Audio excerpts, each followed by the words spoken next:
Assalamualaikum warahmatullahi wabarakatuh. Waalaikumsalam warahmatullahi wabarakatuh.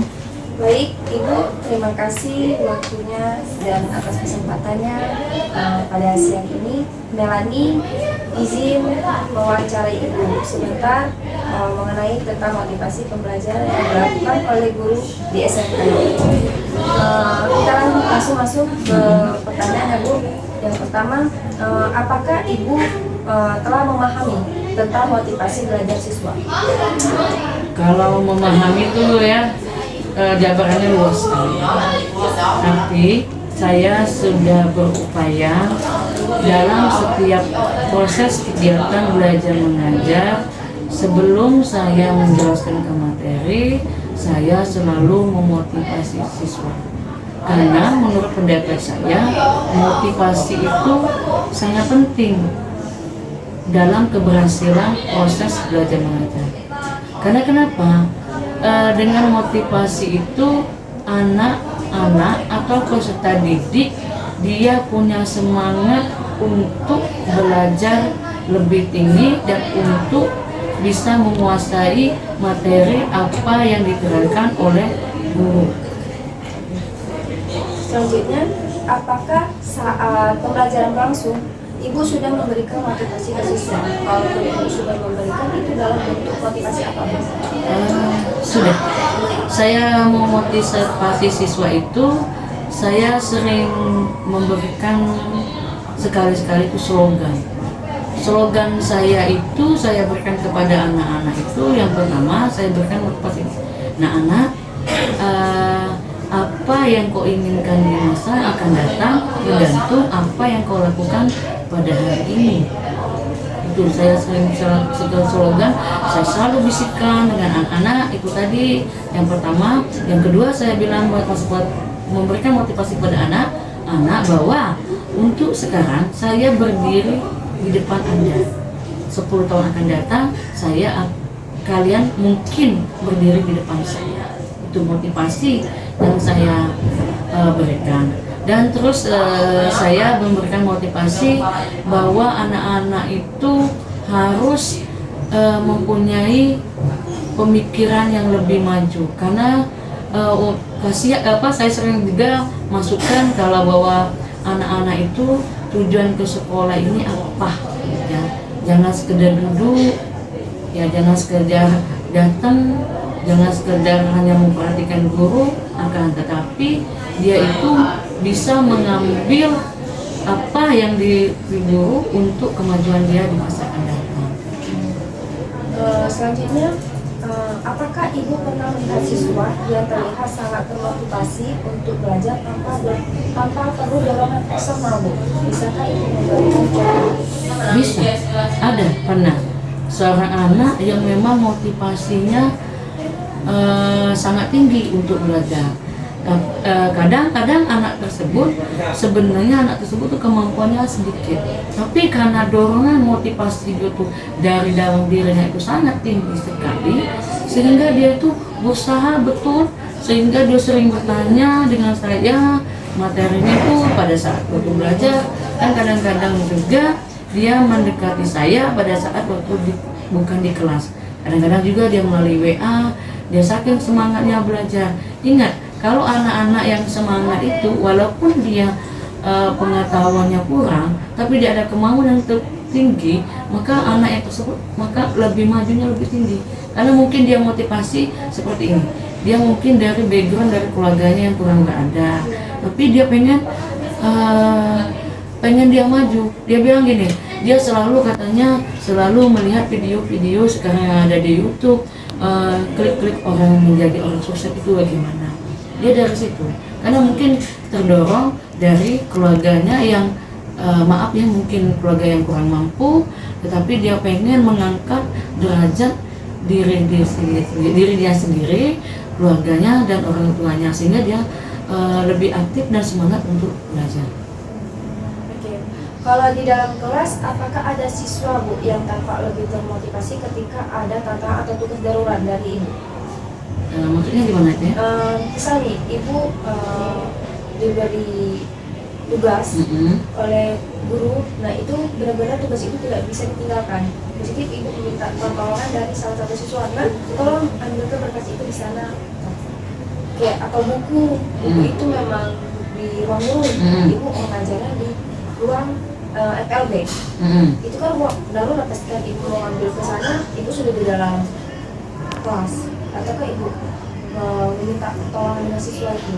Ya, terkadang sih saya untuk menyuruh siswa ya mengambilkan itu, tapi tidak selalu. Jadi karena kalau saya mengajar tuh biasanya saya tuh mempersiapkan dulu apa-apa yang ini, jadi sehingga tidak untuk mendapatkan siswa. Jadi kalau untuk masalah Tugas darurat itu mungkin gimana ya contohnya?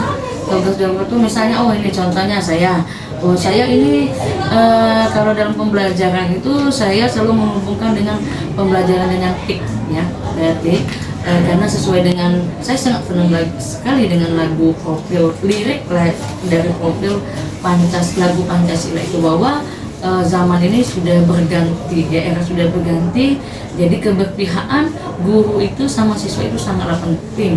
Jadi seorang guru itu tidak hanya memaksakan kehendaknya terhadap siswa, akan tetapi seorang guru itu harus berpihak sebagai teman ya, sebagai fasilitator dari siswa, jadi sehingga dia tuh bisa sharing lebih enak dengan guru.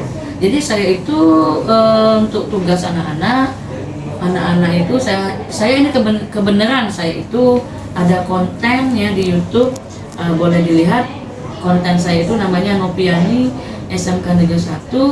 Jadi di situ setiap tugas anak itu, contohnya untuk anak kelas 10, saya suruh membuat tentang menulis sebuah karangan yang mana metode pembelajaran secara konvensional, guru-guru itu menulis karangan itu biasanya ada paper ya, di kertas. Tapi sekarang kalau menurut pendapat saya tidak cocok lagi, tidak menarik lagi bagi siswa ya, bagi saya juga.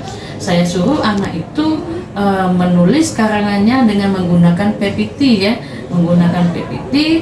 Mereka saya buatkan di Google Drive, saya bagikan link Google Drive itu kepada siswa. Jadi siswa itu mengumpulkan satu kelas PPT mereka di Google Drive. Nah di sana misal dalam satu kelas itu ada terdiri dari 35 siswa. Semua tugas anak-anak itu saya download, kemudian saya share ke YouTube saya. Dalam satu hari itu saya share itu 5 video anak-anak. Jadi saya tidak ada tebang pilih, seluruh tugas anak itu saya gilirkan, saya masukkan di konten YouTube saya. Jadi sehingga mereka bisa lihat hasil kerja mereka, orang tua mereka bisa melihat, atau bahkan teman-teman mereka bisa melihat tugasnya, dan bahkan di seluruh Indonesia bisa melihat konten isi tugas-tugas anak itu melalui YouTube saya. Oke, untuk yang terakhir jenis motivasi apa Bu yang paling sering Ibu terapkan di dalam kelas? Kalau berbicara jenis motivasi, mungkin setiap materi ya beda-beda motivasinya.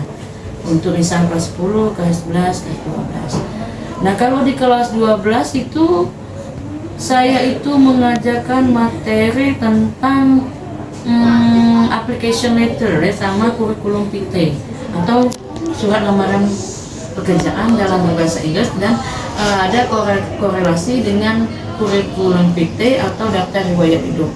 Nah di sana saya membenar-benarkan mereka itu menulis surat lamaran pekerjaan seolah-olah mereka memang looking for job, memang mereka mencari pekerjaan. Jadi saya suruh buat benar, ya, buat surat lamaran pekerjaan, membuat daftar riwayat hidup atau kurikulum vitae sesuai dengan keahlian mereka. Jadi mereka tidak membuat. Jadi sehingga ketika mereka lulus dari SMK Negeri 1 Oku ini, mereka sudah punya bekal bagaimana cara menulis lamaran pekerjaan tadi. Dan bahkan anak-anak tersebut saya buat mereka seolah-olah misalnya mereka mau melamar ke Indomaret atau di Alfamart ya. Jadi ketika mereka lulus dari sini, ketika mau melamar pekerjaan, mau looking for job, mereka tinggal caplok saja dari tugas-tugas mereka itu. Nah, terus saya menulisnya setelah saya rangkaian menjelaskan materi-materi itu, tadi motivasi. Jadi saya memotivasi tadi anak-anak, materi ini memang materi untuk sekolah, tapi ada hubungannya nanti ketika kalian cari pekerjaan. Kalian mudah, jadi dengan situ anak-anak tertarik. Oh iya, sebentar lagi kan saya mau lulus sekolah ya, saya mau melamar pekerjaan. Jadi anak-anak itu dengan sungguh-sungguh dia memperhatikan materi saya. Jadi mereka itu bukan hanya mengerjakan hanya sebatas tugas dari saya sekolah, bukan, tapi dia materi itu berguna bagi untuk dia setelah lulus. Nah, saya buat semenarik mungkin sesuai dengan teknik saya mengajar. Saya menggunakan tip untuk menulis surat lamaran pekerjaan. Saya menggunakan Canva. Jadi di situ sudah ada 2 halaman. Jadi di situ ada kurikulum vitae atau daftar riwayat hidupnya. Saya buat dengan Canva semenarik mungkin. Jadi kan sekarang kan sudah ini. Jadi supaya HRD-nya nanti melihat kurikulum vitae atau daftar riwayat hidup dokter manfaatnya sudah menarik. Itu tadi saya ajarkan apa-apa saja yang perlu dilampirkan pada kurikulum vitae. Jadi di situ untuk motivasi kelas 12 berbicara motivasi. Jadi tergantung dari materi yang disampaikan, tergantung kelas yang saya hadapi. Intinya dari wawancara ini sejauh ini Ibu sudah memberikan motivasi kepada siswa. Ibu mungkin itu saja yang bisa Melani wawancara buat Ibu. Melani ucapkan terima kasih untuk waktunya. Melani akhiri wabillahi taufiq wal hidayah. Wassalamualaikum warahmatullahi wabarakatuh. Waalaikumsalam.